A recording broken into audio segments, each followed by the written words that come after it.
एक छोटी सी नौकरी का तलबगार हूँ मैं। एक छोटी सी नौकरी।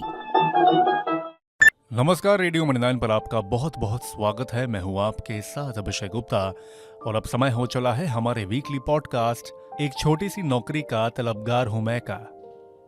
ये दौर आर्टिफिशियल इंटेलिजेंस और मशीन लर्निंग का है। इसे जयपुर के रहने वाले ऋषभ ने भी खूब समझा है। ऋषभ पेशे से इंजीनियर हैं। इंजीनियरिंग सेक्टर में भी आर्टिफिशियल इंटेलिजेंस की डिमांड बढ़ती ही जा रही है। ज्यादातर कंपनियां अपने रोजमर्रा के कामकाज के लिए एआई का इस्तेमाल कर रही हैं। हाल ही में लिंक्डइन के एक सर्वे में ये बात सामने आई थी कि ज्यादातर कंपनियां जॉब पोस्ट में एआई एज अ स्किल की मांग कर रही हैं। इस जरूरत को समझते हुए ऋषभ ने भी आर्टिफिशियल इंटेलिजेंस का कोर्स किया और वो कॉन्फिडेंट थे कि उन्हें अच्छी जॉब मिल ही जाएगी। लेकिन उनके दोस्तों ने कहा कि यहाँ जयपुर में कहाँ इससे जुड़ी नौकरियां रखी हैं, इसके लिए तो तुम्हें टीयर 1 शहरों में ही जाना होगा। ऋषभ इस बात से मायूस हो गए। उन्होंने कहा कि हाँ, ये बात तो सही है, ऐसी नौकरियों के लिए तो उन्हें अपना शहर छोड़ना ही पड़ेगा। लेकिन हाल ही में उन्होंने एक आर्टिकल पढ़ा जिससे उनका कॉन्फिडेंस बढ़ा। आर्टिकल में एचआर टेक प्लेटफॉर्म गेटवर्क की रिपोर्ट शामिल थी, जिसमें बताया गया कि आर्टिफिशियल इंटेलिजेंस की ग्रोथ के साथ जयपुर, ग्वालियर, हरिद्वार, जोधपुर और आगरा जैसे टीयर 2 शहरों में इससे जुड़ी नौकरियों में बढ़ोतरी देखी जा रही है। गेटवर्क के एनालिसिस से पता चला है कि पिछले 5 महीनों में लगभग 13% एआई नौकरियां भारत के टीयर 2 और 3 शहरों से आई थीं। कॉरपोरेट सेक्टर ने भी अपना फोकस इन शहरों की ओर किया है और वहां पर जॉब्स क्रिएट कर रहे हैं। जॉब ओपनिंग्स के मामले में जयपुर सबसे आगे है और इसके बाद इंदौर और साउथ गोवा का नाम है। टीयर 2 और 3 सिटीज में अगर दूसरे शहरों की बात करें तो ग्वालियर, हरिद्वार, जबलपुर, जयपुर, झुंझुनू, जोधपुर, त्रिवेंद्रम, उदयपुर, भोपाल, आगरा, धार और बीकानेर का नाम शामिल है, जहां एआई रिलेटेड जॉब्स आ रही हैं।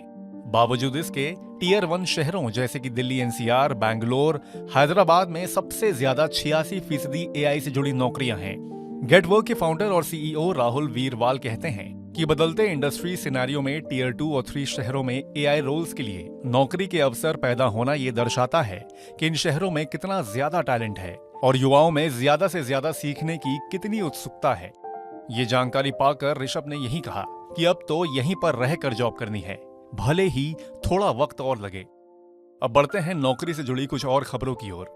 एक और जहां आर्टिफिशियल इंटेलिजेंस और मशीन लर्निंग की ढेरों अपॉर्चुनिटीज हैं, वहीं दूसरी ओर छटनी का सिलसिला भी थम नहीं रहा है। हम बात कर रहे हैं ओला में हुई हालिया लेऑफ्स की। ओला में छटनी होने जा रही है। कंपनी अपने 10% स्टाफ को नौकरी से निकालेगी। छटनी के बीच ओला कैब्स के सीईओ हेमंत बख्शी ने भी अपने पद से इस्तीफा दे दिया है। उन्होंने जनवरी 2024 में ही कंपनी को ज्वाइन किया था। इसे ओला की ओर से की जा रही रीस्ट्रक्चरिंग का नतीजा माना जा रहा है। बताया जा रहा है कि कंपनी बड़ी छटनी करने जा रही है। इसके चलते कम से कम 10% कर्मचारी कम होंगे।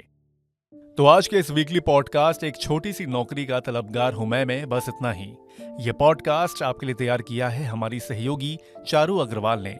बाकी बिजनेस, पर्सनल फाइनेंस और कॉर्पोरेट जगत से जुड़ी और खबरों के लिए सुनते रहिए रेडियो मनी 9 और डाउनलोड कर लीजिए हमारे मनी 9 ऐप को। हमेशा की तरह मैं हूं आपके साथ अभिषेक गुप्ता। अभी लेता हूं विदा। धन्यवाद। एक छोटी सी नौकरी का तलबगार हूँ मैं। एक छोटी सी नौकरी।